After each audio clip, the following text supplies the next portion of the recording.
Hamınız hoş geldiniz.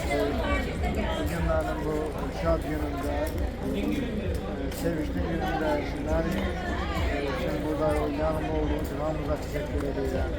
Tüm ailemiz adından size teşekkür ederim. Hoş gelmişsiniz. Hem de ayaklarınız böyle kaynadıklardan olsun.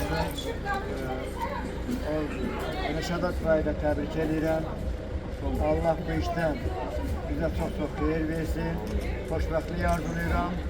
Gələcək həyatlarında uğurlar. Sizə çox xoş gəldiniz. Allah xeyir versin, Allah mübarək eləsin. Boşa qarşısınlar, evlat sahibi olsun. Qəhrəman Tərtər qrupu xoş gəlmisiniz. Şirinli yalaq başlayaq.